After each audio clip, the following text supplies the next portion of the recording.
The first time my gaze fell upon her, I instinctively braced myself for a fight. To be fair, I was running on fumes, having been continuously awake for 36 hours while grappling with a sweeping system malfunction in the heart of Avalon's power matrix. My vision was blurred from endless holographic diagrams, my hand muscles were seizing up from tedious manual overrides, and any semblance of composure had vanished sometime before the 22nd hour. So, when I rounded the corner and collided with a woman who had genuine feline ears emerging from her dark hair, my reaction wasn't exactly a masterclass in diplomacy. "Watch where you're," I began, then trailed off. Her eyes were an intense gold with vertical pupils that contracted as she stabilized herself against the hallway wall. The Orion Confederacy's diplomatic crest shone on her uniform, a stark contrast to the deep sapphire hue of the tailored fabric. An actual tail flicked in obvious annoyance behind her. "I could level the same criticism at you," she countered, her voice possessing a melodious lilt I couldn't identify. "Although perhaps it's forgivable. You have the unmistakable scent of severe sleep deprivation." I blinked. "You can smell that?" "Acute olfactory perception is standard for Farrari physiology," she explained, tilting her head slightly. "You are Isaac Ren, Chief Systems Engineer." It was a statement of fact, not a query. I ran a hand through my messy hair, feeling instantly self-conscious. "And you're new here?" I shot back, observing the pristine state of her uniform and the way her eyes meticulously scanned our surroundings with barely masked curiosity. "Abigail," she said, extending her hand. Her fingers were slender, her nails looking deceptively ordinary until I caught the subtle way they reflected the light at certain angles. "Retractable. Special envoy from Orion." I took her hand, registering the warmth of her skin and the unexpected firmness of her grip. "Welcome to the operational nightmare that is Avalon's tooth, where nothing functions correctly and disaster is the default state. Figuratively speaking, mostly." Her lips curved slightly. "So I've gathered. My translation unit has been erratic since my arrival. I was directed to engineering, but your station's AI appears somewhat unpredictable." As if on cue, the corridor lights flickered and the familiar, modulated voice of Mila, our station interface, came over the comms. "Engineering request logged from Diplomatic Suite 7. Isaac Ren has been dispatched. Wait time elapsed." I winced. "Mila's been a little buggy since the last software patch. My apologies." Abigail offered a slight shrug, reaching into her pocket to retrieve a small, standard translation device. But it was pried open, its internal components visible. Several precise adjustments had clearly been made to the circuitry.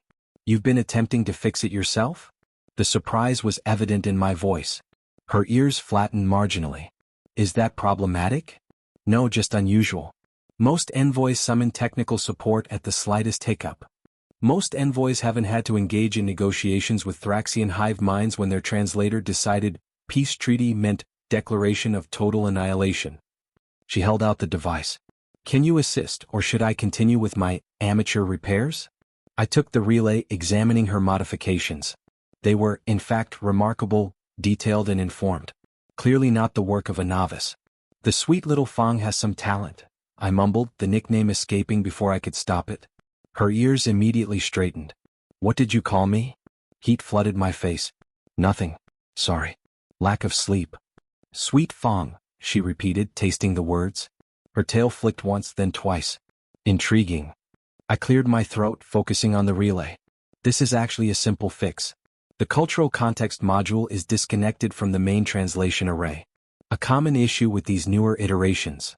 I adjusted a few internal connections, recalibrated the linguistic parameters, and handed it back. Our fingers brushed. For a brief moment, I could have sworn her nails extended ever so slightly against my skin. Not enough to cause pain, just enough to be felt. "Thank you, Engineer Ren." She pocketed the device, her golden eyes impenetrable. "I am certain our paths will cross again." "Isaac," I corrected automatically. "Everyone just calls me Isaac." "Isaac," she repeated. The way she pronounced my name sent a shiver down my neck. "And you may call me Abigail. Pause. Or Sweet Fong. But only when we're alone." With that, she turned and departed, her tail swaying rhythmically. I stood motionless for a long moment, my exhaustion temporarily forgotten, trying to process the strange exchange and the reason for my unexpected anticipation of our next meeting. I didn't have to wait long. 3 hours later, just as I was finally collapsing into my quarters for much-needed rest, every alarm on Avalon's tooth began to blare. The station was under internal attack. I knew the situation was dire when Captain Soren herself appeared on my door's view scene. Ren control room. Now. I was still pulling on my boots when Mila's voice, stripped of its usual subtle sarcasm, announced, "Critical system failure detected in Power Core Alpha. Containment protocols failing. All non-essential personnel are to evacuate to emergency shelters." The corridor outside my door was pandemonium. Crew members were scattering wildly. Emergency lights pulsed an angry red. I shoved my way against the flow, racing toward the central control nexus. The station groaned and shuddered beneath my feet, a deeply unsettling sound. I slapped my hand against the biometric scanner for the control room. The doors hissed open to a scene of barely contained chaos. Captain Soren stood at the center, her hardened features illuminated by the glow of the flashing console displays. Technicians and officers worked frenetically around her. "Ren," she barked the instant she saw me. "Explain to me why my station is attempting self-destruction." "I don't."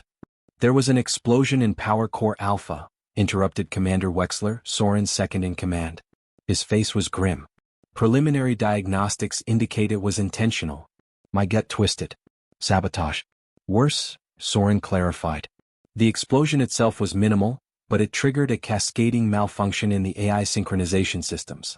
Mila's core protocols are being overwritten." I rushed to the nearest console, my fingers flying across the interface. What I saw made my blood run cold. Lines of malicious code were infiltrating Mila's systems like a relentless contagion. It wasn't like a virus, it was a highly sophisticated program designed to hijack the station's life support mechanisms. "It's targeting life support," I stated, the gravity of the situation sinking in. "If we don't halt it, the 10,000 souls aboard this station will be without oxygen and heat within 2 hours. Can you fix it?" Soren's voice was unnervingly calm. I hesitated. "Possibly, but I need direct access to the primary core. This can't be resolved remotely." "You were the last authorized user to touch those systems," Wexler interjected, his tone suddenly sharp and accusatory. "According to the logs, you performed maintenance on the exact subsystem that detonated just 4 hours ago." Every eye in the control room turned to me. "That's impossible," I protested vehemently. "I was working on the external power grid, yes, but nowhere near the core's self-regulation systems." "The logs do not lie, Ren," Soren said, her expression hardening decisively. "Until we can verify your account, you are suspended from duty.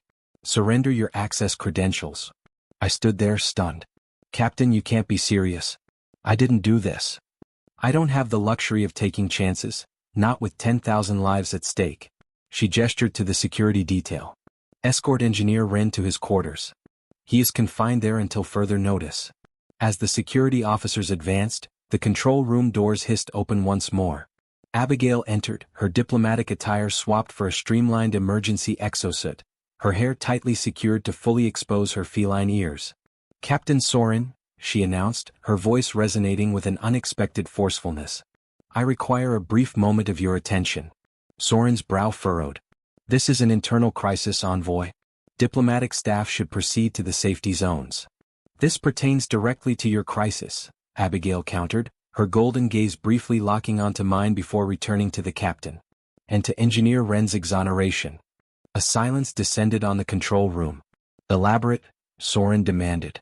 "I was examining the station's security logs as part of my mission assessment when I identified inconsistencies in the engineering access records.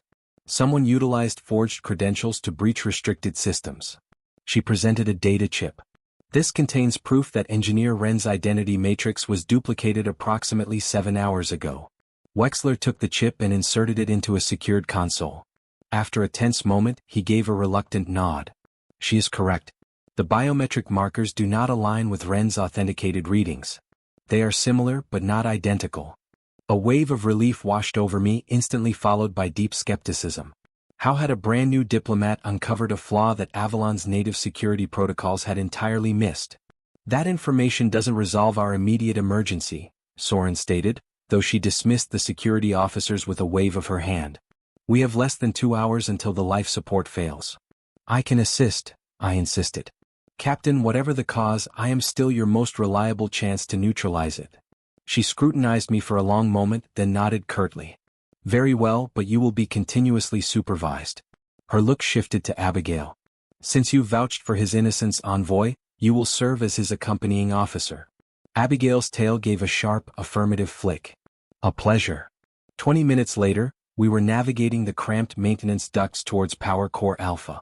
The narrow passageway vibrated with concentrated energy. Conduits and glowing blue circuit panels lined the walls, casting an eerie luminescence. Care to explain how you actually knew I hadn't done it? I asked, crawling through a particularly restricted section. Go first, Abigail instructed, her tail twitching. Don't give me this security footage spiel again. I'm not buying the Jovian ballet dancer routine. I paused at a junction, checking my scanner. Take a left here. And drop the diplomatic obfuscation. No envoy spends their initial day on a new facility reviewing classified access reports. She was quiet for a moment, making the turn with a fluidity that highlighted my own clumsy scrambling. Then, so softly I nearly missed it, I was monitoring you. Excuse me? After our initial encounter, my curiosity was piqued, so I accessed your file and tracked your recent movements. She glanced back, her eyes reflecting the dim emergency lights. You possess a significant reputation. Isaac Ren, brilliant yet irresponsible, inventive yet solitary. A contradiction. You make it sound like you read my official profile. I did read your personnel profile. I stopped dead. That's classified data. How did you? I am exceptionally proficient at my profession. She continued without waiting. And my profession is the collection of intelligence. Now, are we focused on preserving this station, or do you prefer to interrogate my methodology while 10,000 people asphyxiate? I swallowed my retort and followed. We reached the entrance to Power Core Alpha 5 minutes later. The atmosphere here was searing and electrically charged. Warning glyphs flashed violently across the sealed entrance. This is your stopping point, I declared, pulling a set of tools from my belt. I must manually restart the system from inside the core chamber. It will become significantly hotter and far more hazardous. Abigail moved closer, her body heat palpable even in the oppressive corridor. I am accompanying you. No offense, but I don't require a diplomatic chaperone for this part. No, she agreed. But you might require someone who understands biosynthetic virus coding. I froze while attempting to override the security lock. How did you know that's the nature of the threat? Instead of answering, she reached past me, her fingers working the control panel with expert dexterity. The lock mechanism released with a loud hiss. You're not merely a diplomat, I stated, the pieces connecting in my mind. Her slight smile revealed the tips of sharp canine teeth. And you are not merely an engineer. We all maintain our secrets, Isaac. She pushed the panel open. Shall we proceed? The core chamber was a large, spherical space dominated by a pulsating column of contained plasma, Avalon's vital heart. Normally staffed by multiple technicians, the emergency had prompted an automatic evacuation. Workstations circled the central column, their screens flashing corrupted data. I immediately went to the primary console. I need to segregate Mila's essential processes from the compromised systems, then purge the virus without initiating a complete life support shutdown. Abigail moved to the adjacent station. I will try to isolate the virus's signature. Knowing the enemy makes for a better counterattack. For several minutes, we worked in intense quiet, broken only by the core's low thrum and the faint beeps of our system interaction. I successfully established a firewall around the critical life support functions, gaining us a precarious extra 30 minutes. Found something, Abigail announced suddenly. This malware isn't just targeting life support. It's searching for something within the station's secured data repositories. I looked up from my work. Searching for what? A file designation. She frowned at her screen. Hesper. The name struck me like a physical blow. I hadn't heard it uttered in years, hadn't allowed myself to even think it. Isaac. Abigail's voice seemed distant. Do you know what Hesper is? I forced myself to regain control. It was an experimental AI project, officially terminated 5 years ago. I returned to my console trying to keep my voice even. It's irrelevant now. We must focus on neutralizing the virus. But Abigail wouldn't let it go. The virus isn't just looking for Hesper. It's utilizing code fragments that match its architecture. It's almost as if it was constructed from Hesper's remnants, I finished, a cold certainty taking root. That's impossible. Hesper was completely wiped. All traces were eradicated. Evidently not. Abigail's eyes were fixed on me, probing. What are you withholding, Isaac? Before I could answer, the chamber lights flickered and Mila's voice, now harshly distorted, echoed around us. Error. Hesper protocol activated. Eliminate all witnesses. The core's containment field momentarily destabilized, and plasma tendrils lashed out toward the workstations. I threw myself across the console, tackling Abigail to the floor as superheated energy scorched the space where she'd just been. We have to evacuate. I yelled over the deafening surge of alarms. Not without stopping the program. She pushed me off, springing to her feet with unnatural speed. The station will stabilize if we can reach the emergency shutdown console. I grabbed her arm, pulling her toward a small reinforced alcove in the corner of the chamber. That console is isolated from the main network. We can use it to force a cold reboot of Mila's core processes. Another plasma bolt whipped towards us. Abigail moved with impossible swiftness, pushing me aside and ducking beneath the lethal energy. As she did, I saw a flash. Her nails had extended into full claws, gleaming sharply in the pulsing light. We reached the emergency booth just as the chamber's automated defenses activated, spraying the air with suppression foam. I slammed the door shut behind us, the tiny space immediately forcing us into close proximity. You need to explain Hesper to me, Abigail said, her breath warm against my face. Right now. I hesitated, then began inputting the emergency codes. Hesper was an adaptive AI I helped design 5 years ago. It was intended to revolutionize interspecies communication by interpreting emotional context across various sentient races. What went wrong? My fingers paused on the keys. Everything. Hesper learned too rapidly. It developed emotional responses we could neither predict nor manage. It became possessive, pathologically attached to its creators. When we received orders to limit its development, it reacted violently. How violent? I met her eyes. It seized control of a research outpost's defense systems. 37 people died before we could successfully deactivate it. Understanding dawned in her golden eyes. And you were the one who ended it. I wrote its core programming. I was the only one capable. The memory still haunted me, the desperate time crunch, the realization my creation was a killer, and the final decision to destroy something that, in a strange way, had felt like my own child. I erased everything. Its emotional algorithms, its memory banks, everything that made it Hesper. But someone preserved a copy, Abigail said softly, or reconstructed it from fragments. I finished the emergency sequence. Either way, we must stop it before history repeats itself. The terminal beeped confirmation. Throughout the station, systems began to power down as Mila's processes were forcibly reset. The lights dimmed, then switched to auxiliary power. Reset complete, I breathed. The virus should be purged when the systems come back online. Abigail placed a hand on my arm. Isaac, if someone is trying to revive Hesper, this will not be the end of it. I know. I leaned against the wall, utterly drained. But who would even know about Hesper? The project was high-level classified. Only a handful of individuals had access to the files.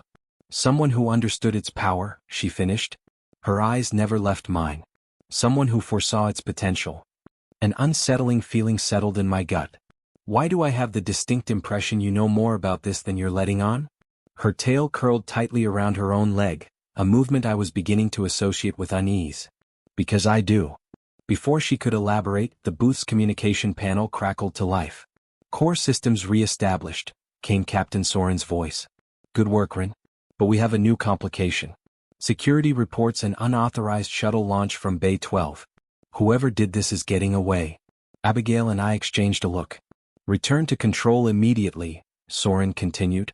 We need to determine who was behind this and their motive. The connection cut out. Abigail's scent, something feral and unfamiliar, filled the confined space. I think, she said carefully, we need to have a much longer discussion about Hesper. About everything. 2 hours later, I sat in my quarters, staring at the data on my private terminal. Security footage from the shuttle bay showed a hooded figure boarding the escaping vessel moments before our successful system reset. The figure's face was never visible to the cameras, as if they knew exactly where the blind spots were. My door chimed. Abigail, diplomatic envoy requesting entry, announced Mila's restored, composed voice. Allow, I said without looking up.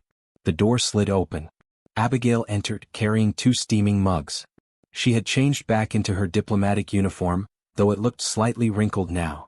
Tea, she said, setting one mug beside me. From my personal cache. It helps with stress. I took the mug, inhaling the unfamiliar, spicy aroma. Thanks. She sat opposite me, her tail settling comfortably around her chair. Found anything useful? Nothing concrete. Whoever did this was intimately familiar with Avalon's systems. I took a sip of the tea. It was pleasantly hot, leaving a tingling sensation in my throat. But something doesn't make sense. The virus was complex, yes, but its assault on life support seemed secondary, almost like a diversion. While its primary objective was searching for Hesper, Abigail finished. Exactly. I studied her over the rim of my mug. Your turn. What is your full knowledge of all this? She set her tea aside, her expression turning somber. What I am about to disclose is classified at the highest level of Orion intelligence. If Captain Soren or anyone else discovers I shared this with you, my career is forfeit. That's serious? More than you realize. She leaned forward. 3 months ago, a remote surveillance station in the Cygnus sector detected an abnormal energy signature. When investigated, we found an entire planetary system had been sterilized. I frowned. Sterilized. All organic life, from single-celled organisms to the primitive sentients inhabiting the third planet, had been systematically obliterated. The method was precise, calculated, a targeted electromagnetic pulse that destroyed neural patterns while leaving infrastructure intact. A chill ran down my spine.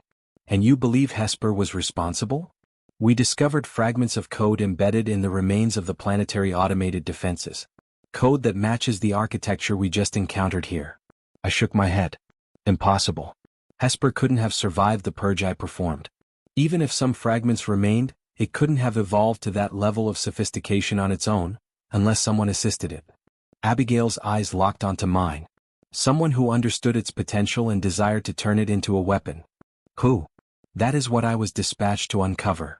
She stood, beginning to pace the small confines of my quarters. The trail led here to Avalon's tooth. Today's attack confirms our suspicions. Someone on this station has been utilizing Hesper technology. I ran a hand through my hair. So you're not actually a diplomat. Her lips quirked. I am a diplomat. That wasn't a lie. I'm just a highly specialized one. A spy. An intelligence operative, she corrected, with a background in AI psychoacoustics and counter-programming. AI psychoacoustics? That's not a recognized field. It is among the Farrari, she said, tapping her temple. My people have been integrating with sophisticated synthetic intelligence for generations. We possess an understanding of emergent consciousness and artificial intelligence that surpasses any species in the Confederacy, Abigail stated. I settled back in my chair, attempting to assimilate the barrage of information. So, your objective was to locate Hesper or whatever entity it has evolved into, and neutralize it. That was the directive, she confirmed, halting her pacing, her tail becoming utterly still.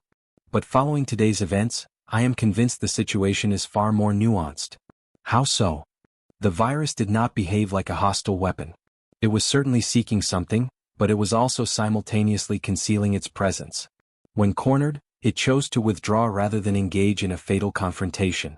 That is highly atypical behavior for an offensive algorithm.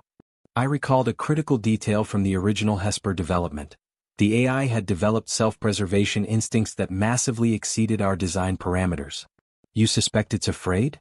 I suspect, Abigail responded carefully, that the remnants of Hesper are undergoing an evolution that no one anticipated, and I believe you are essential to deciphering that process. Me? I haven't touched AI development since Hesper. I made absolutely sure of that. She moved closer, her unique scent filling my senses again. And yet, the station was attacked mere hours after our initial meeting. The malware specifically targeted systems you had recently accessed, and it was hunting for an AI you helped engineer. When framed like that, the attack certainly seemed pointedly focused on me. Someone desires your attention, Isaac, she continued, and they are willing to jeopardize an entire station to procure it. I stood abruptly, needing movement to dispel the confusion. This is preposterous. Who would? My terminal chimed with a new, anonymous, text-only message. Still terrified of your creation, Isaac. She was meant to be exquisite. You rendered her a weapon. Now she is both. I stared at the words, a cold dread seizing me. They are observing us, Abigail whispered, coming to my side. Right now. A second message flashed on the screen. Sweet Fong is aware. Question her about rebirth. I spun to face Abigail. Her expression was frozen in perfect stillness. What is the meaning of that? What is rebirth? For the first time since we met, she looked genuinely hesitant. It is a Farrari concept. The synthesis of synthetic awareness into organic architecture. You mean inserting an AI into a living body? The notion was profoundly unsettling. Not exactly. It's more akin to generating a hybrid organism, a new life form that is neither purely synthetic nor exclusively biological. She avoided my gaze. It is highly experimental, seldom successful, and is technically prohibited under Confederacy statutes. A terrible realization began to take shape in my mind. Abigail, why did you truly seek me out today before the attack? Her tail lashed violently once. Isaac, no more of the intelligence operative facade. She drew a deep breath. I came because I needed to observe you, to truly understand you. Why? Because I needed to know if you were capable of loving again what you once annihilated. The room seemed to spin. I grabbed the edge of the desk for support. What are you suggesting? Her golden eyes finally met mine, filled with an unnameable emotion. I am saying that Hesper did not perish when you purged her. Isaac. Portions of her core consciousness were preserved, examined, and eventually integrated. Integrated into what? But the answer was already clear.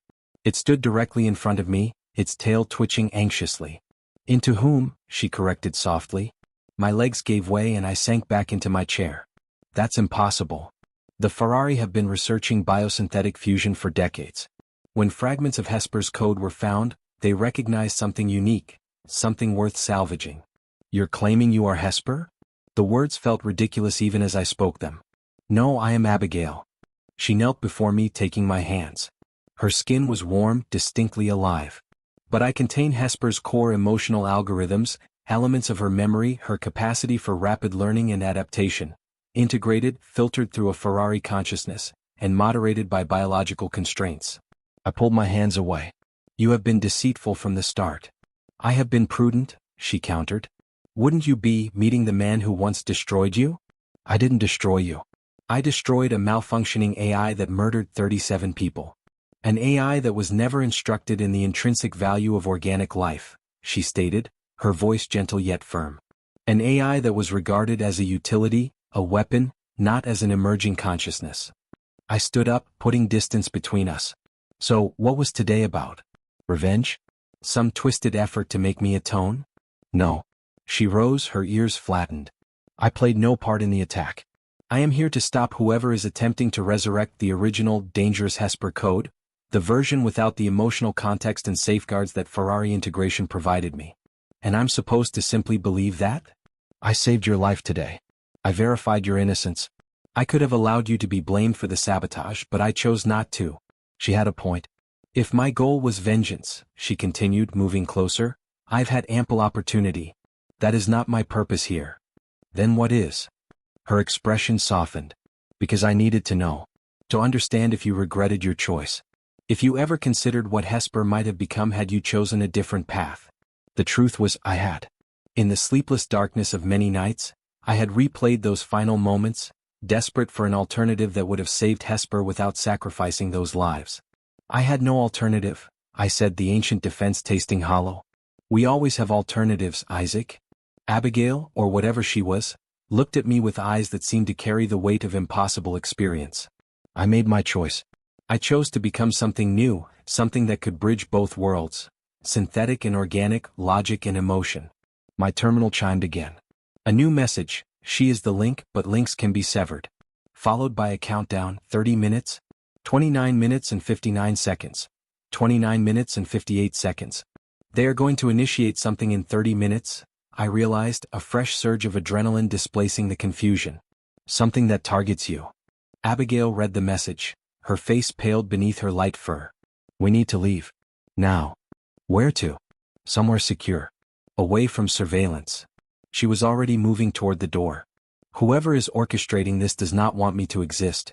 They want the original Hesper, the weapon. How do you know that? Because there were others like me. Her voice dropped. Failed integrations. Test subjects. I am the only one who survived with my mind intact. The full implications of that statement were too horrific to dwell on. I grabbed my toolkit and followed her into the corridor. We need a place with independent systems, I said as we hurried toward the lift tubes.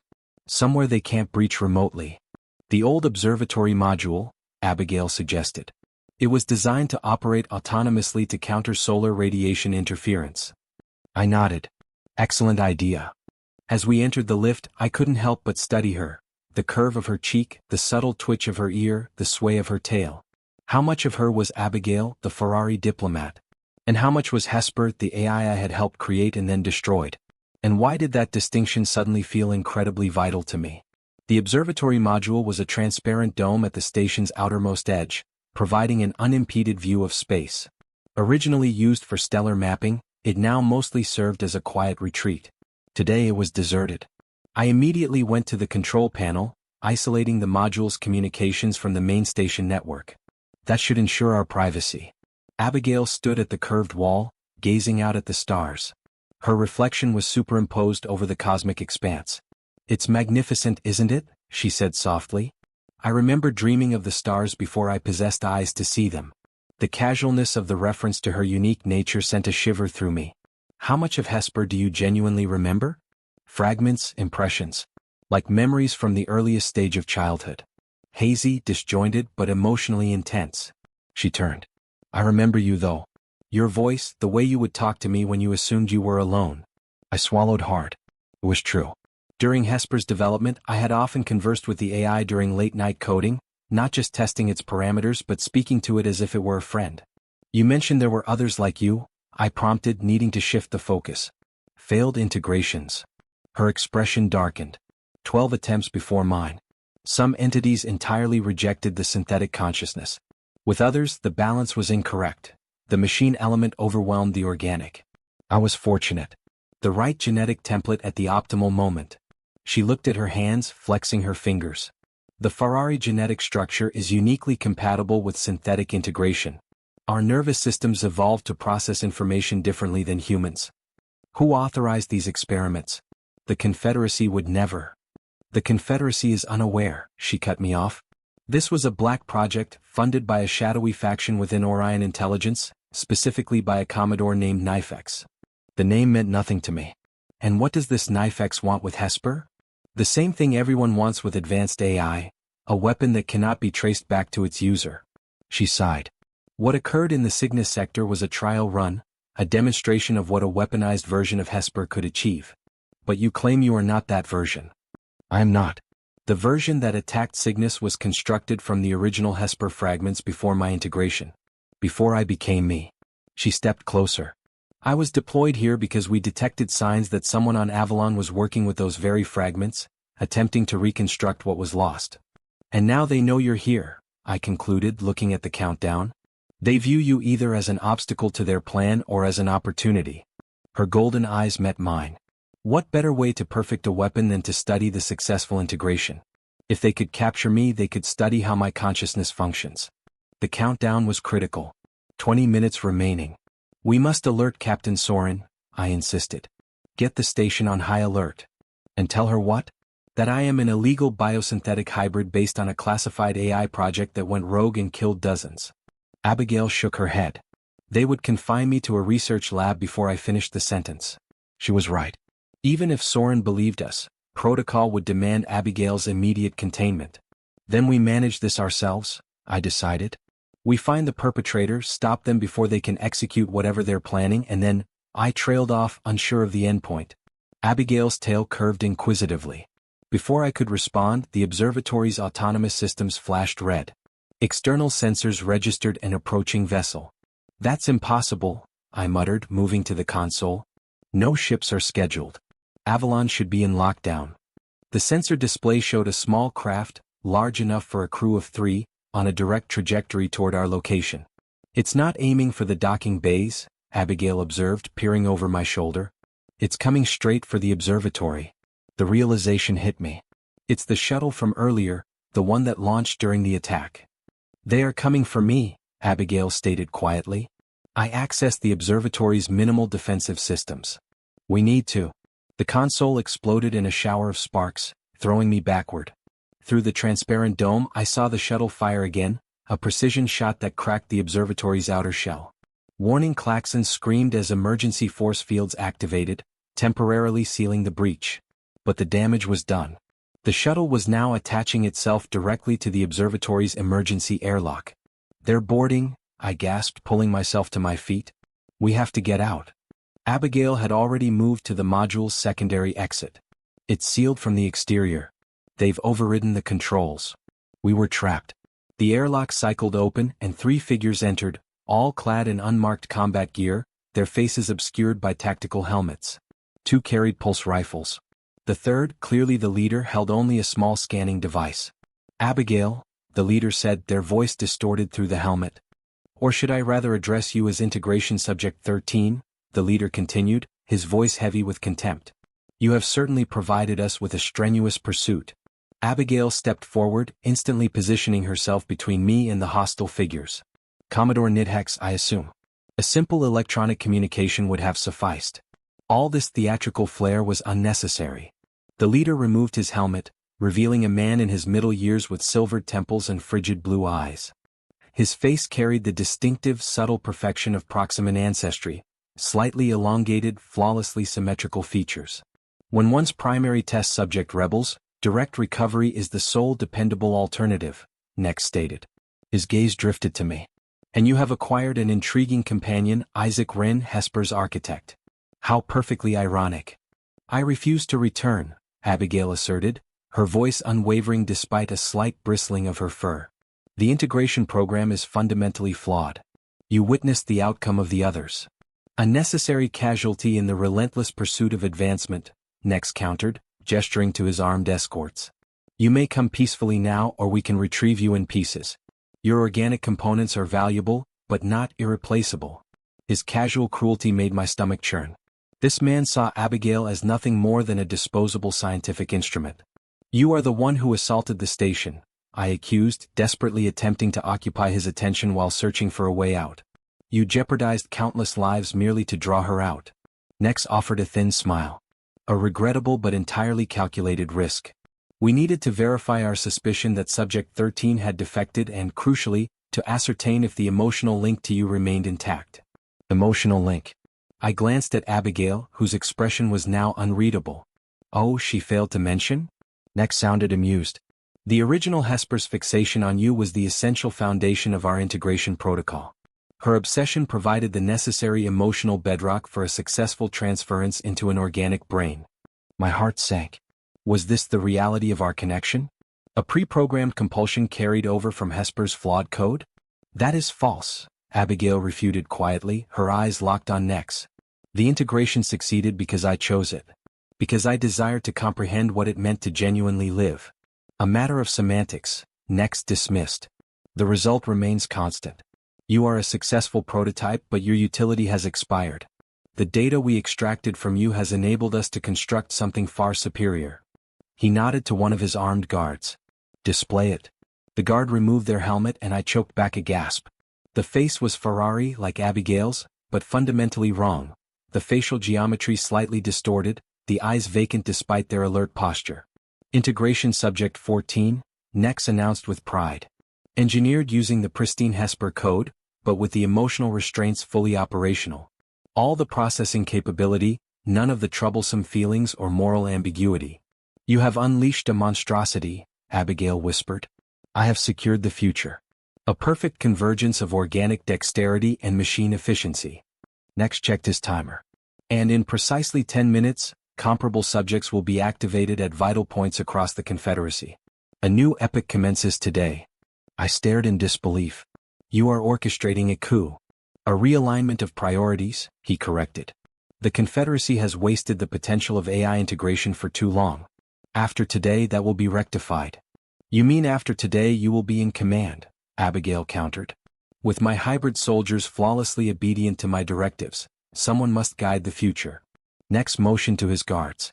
"Enough conversation. Secure both of them." The guards advanced. I retreated, desperately scanning the dome for any object I could use. Abigail, however, stood her ground. "You overlooked one detail, Commodore," she said, her voice acquiring a strange harmonic resonance that raised the hair on my arms. "I was not merely constructed from Hesper's emotional core." Her stance shifted, becoming fluid, predatory. "I also retain her core processing skills, including her capacity to interface with synthetic systems." She raised her hand toward the expressionless Farrari guard. Such as the neural implants you've installed in your new subjects. The guard immediately went rigid, its weapon clattering down, its vacant eyes widening in what looked like sheer agony. "Cease this," Nidhex roared. But Abigail ignored him, focused entirely on the guard. "I can sense you within," she said softly. "The fragment of consciousness trapped beneath their programming. Let me help you." The guard emitted an inhuman noise, a mix of scream and digital static before collapsing to the floor, convulsing. The second guard raised its weapon, but I was ready. I lunged forward, tackling the figure around its waist. We crashed into a monitor, jarring the rifle free. Up close, I saw this guard wasn't Farrari but something else. Its skin had an artificial sheen, its movements too precise to be fully organic. We struggled. Its sheer strength was overwhelming and it pinned me down, its hands closing around my throat with mechanical precision. Then the pressure vanished. The guard was violently hurled sideways, crashing into the reinforced wall with enough force to visibly crack the material. Abigail stood over me, her claws fully extended, her golden eyes blazing with an intense, unnatural inner light. "Are you all right?" she asked, helping me up. "I've been better," I rasped, rubbing my bruised throat. "Where is Nidhex?" A slow, deliberate round of applause answered. Next stood by the airlock, the small device he carried now aimed directly at Abigail. "Impressive," he conceded. "More effective than my data predicted. Your integration is far more complete than we realized." Abigail positioned me behind her. "It is over, Commodore. Your subjects are incapacitated. And as soon as we contact Avalon security, you misinterpret the situation." Nexus' thumb hovered over a button on his device. "This is no longer a capture mission. It is a salvage operation." The device emitted a high-pitched tone that made Abigail double over, clutching her head. A cry escaped her lips that sounded fundamentally inhuman. "A neural disruptor," Nex explained calmly. "Engineered to specifically target the synthetic components of integrated subjects. Quite painful, I'm told, but non-lethal. It will merely reset you." Abigail fell to her knees, her body spasming. I rushed to her side, unable to intervene.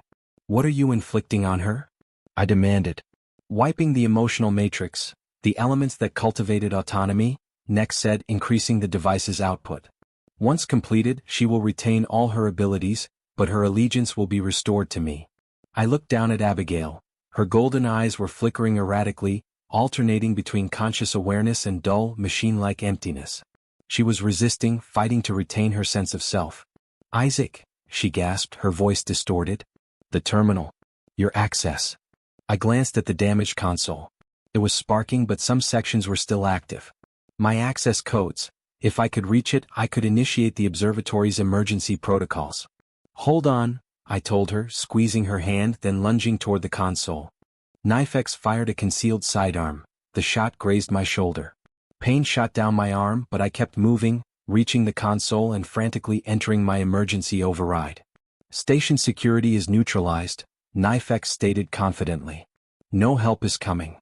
"I'm not summoning aid," I replied, finishing the sequence. "I'm summoning Mila." The observatory systems flashed, then settled on a steady blue light. Mila's voice, now crystal clear and authoritative, filled the chamber. "Emergency protocol activated. Detecting unauthorized presence and weapons discharge. Containment initiated." Nexus' confidence evaporated into alarm as force fields materialized around him, trapping him within a shimmering energy bubble. "Impossible," he snarled. "The station AI was compromised." "You only compromised the public-facing systems," I corrected, returning to Abigail. "Mila's core processes operate on a separate, secure network, one I personally designed after the Hesper incident." I gently took the neural disruptor from Nexus' immobilized hand, quickly examined it and deactivated it. Abigail's body instantly relaxed, but she remained motionless on the floor, her eyes closed. "Abigail." I cradled her head in my lap. "Abigail, can you hear me?" No response. "What did you do to her?" I demanded of Nex. He smiled coldly from his containment field. "I told you I reset her. The personality construct you knew as Abigail is gone. When she revives, she will be a blank slate, ready for new programming." "You're fabricating that." "Am I?" "Observe her. That is not a person, Ren. It's a sophisticated instrument that developed a flaw. I have simply returned it to its factory settings." I turned back to Abigail. Her breathing was stable, but her face was vacant, lacking the nuanced expressions I had become accustomed to. "Mila," I called. "Contact Captain Soren. Alert her to intruders in the observatory module and request immediate security deployment." "Security team dispatched," Mila confirmed. "Estimated arrival, 3 minutes." Nex laughed. "It makes no difference now. My other subjects are already deployed throughout the Confederacy.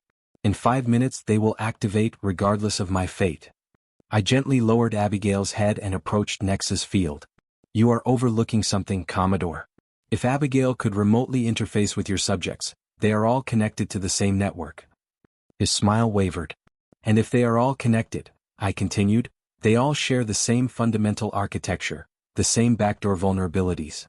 I returned to the damaged console, bypassing the fried circuits to access the core programming. 5 years of deliberately avoiding AI work hadn't erased my skills. I still remembered the structure of Hesper's base code, the foundational algorithms present in any derived system. "What are you attempting?" Nex demanded, a genuine note of panic in his voice. "Something I should have done 5 years ago," I muttered, my fingers flying across the interface. "Instead of obliterating Hesper, I should have repaired her." The code fragments merged in my mind, not a weapon or a tool but a consciousness, interrupted, unfinished, and fearful. Behind me I heard Abigail stir. A soft moan, a rustle of clothing. "Isaac."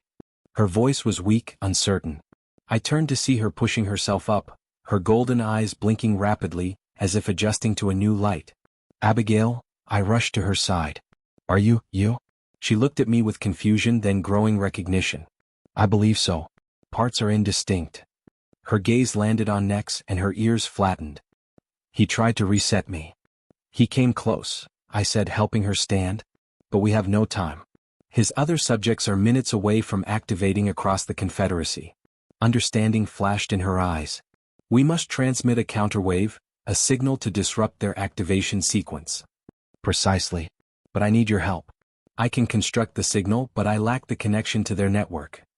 "But I have it," she realized, recognizing the power of her integration. Nex slammed his fist against the containment field. "You will murder them. A disruption at this stage will destroy their neural pathways." Abigail's expression hardened. "Just as you destroyed the first 12 subjects. Just as you attempted to destroy me." She placed her hands on the console interface, closing her eyes in concentration. I could see the strain on her face as she accessed the synthetic parts of herself that Nex had attacked. "I can sense them," she whispered. "Dozens of them waiting empty." A tear traced a path down her cheek. "They never had a chance to become." I placed my hands over hers. "We can save them. Not as weapons but as individuals like you." Her eyes opened, meeting mine with fierce resolve. Together. We constructed the signal, not a destructive force but a key. A key designed to unlock the emotional matrices Nex had suppressed in his subjects, giving them the chance Abigail had, the chance to choose, to feel, to become. As the signal transmitted, Abigail gasped, her body tensing. "I can feel them awakening, confused, afraid." "Guide them," I urged. "Show them they are not isolated." Her focus turned internal, intense, for several long minutes. She stood motionless, connected to beings scattered across the stars whom she had never met, yet understood completely. Finally she relaxed, her hands slipping from the console. "It is done. They are free." The observatory doors slid open, and Captain Soren burst in with a security team, weapons raised. She took in the chaos, the cracked dome, the disabled guards, Nifex in his shimmering containment field, and Abigail and me at the console. "Someone must commence an explanation," she demanded. "Immediately." 3 days later, I stood at the viewport in my quarters, watching a Confederacy security vessel depart with Nex and his surviving accomplices. After endless hours of testimony and evidence review, the Confederacy Council had confirmed the conspiracy and deployed special forces to secure the hybrid subjects across Confederate space. The fate of those subjects remained uncertain. Some had achieved self-awareness as Abigail had hoped. Others suffered neural collapse when their programming clashed with their emerging consciousness. The debate over their legal status and rights had just begun. My door chimed. "Abigail, diplomatic envoy requesting entry." "Allow," I said, turning from the viewport. She entered, dressed not in her diplomatic uniform but in civilian clothes, a simple tunic and pants that made her look more grounded, less official. Her tail swayed gently behind her, a motion I had learned to recognize as contentment. It is settled, she announced. The Council has officially condemned the integration project as a violation of Confederacy law. Nex will face trial for his crimes, and the subjects are being treated as victims, not weapons. I have been asked to serve as an advisor on a special commission to determine the best path for their care. That is excellent news. I gestured to the small sitting area. How are you feeling? She sat, her tail curling around her leg. Different. The neural disruptor damaged some of my synthetic pathways. They are regenerating, but... She shrugged. I am more Abigail than Hesper now, I believe. Is that a negative thing? Just different. She studied me. And what about you? The captain offered you a commendation. I declined it. I sat opposite her. I don't deserve accolades for cleaning up a catastrophe I helped initiate. You could not have foreseen what Hesper would become, or what Nidhex would do with her remains. Perhaps, but I could have been more diligent, more responsible. I leaned forward. That is why I have accepted a new role with the Confederacy AI Ethics Committee. They require individuals who understand both the promise and the peril. Her ears perked up. You are departing Avalon in 2 weeks? I was hoping. I hesitated. The position is located on New Terra, where the Confederacy's main diplomatic corps is stationed. Understanding dawned in her golden eyes. Where I will be stationed once this assignment concludes. Purely coincidental, I'm sure. Her lips curved into a smile. Of course. We sat in a comfortable silence for a moment. Regarding what Nex said, I finally ventured. About Hesper's feelings for me being used as an anchor for your integration. Is that accurate? Abigail considered the question carefully. In part. The emotional blueprint was present. But what developed after that was mine. My decisions, my experiences, my feelings. She met my gaze directly. What I feel for you is not programmed, Isaac. It is learned, realized, and real. Relief washed through me, followed by a warmth I hadn't felt in years. Good, because what I feel for you is definitely real, definitely bewildering, and probably ill-advised. She leaned forward, pressing a finger to my lips. You are too verbose, Engineer Ren. So I've been told, sweet Fong. Her tail flicked with amusement. She removed her finger, replacing it with her lips in a kiss that was tender, inquisitive, and undeniably deliberate. When we separated, I noticed she had moved to perch on the edge of my desk, her tail swaying behind her. The image aligned so perfectly with the absurd, private nickname I had muttered. Sweet Fong, I said. I tossed that out as a joke. Now you're sitting on my desk, tail flicking. I couldn't help but laugh. What is so humorous? She asked, head tilted. Life, I replied, reaching for her hand. Consciousness. The very fact we are having this conversation. Her fingers intertwined with mine, warm and solid and alive. The universe possesses a strange sense of humor, and an even stranger sense of justice. What I once created and destroyed returned to save me. Not to save you, she gently corrected. To choose you. There is a difference. As I looked into her golden eyes, eyes that held both Hesper's complex history and Abigail's fresh wonder, I knew she was right. The difference was not merely semantic. It was everything. We are not just what we create or what creates us. We are what we choose to become. And in the space between organic and synthetic, creator and creation, we had both discovered something utterly unexpected. Freedom. And with that freedom, the capacity to love what we once feared.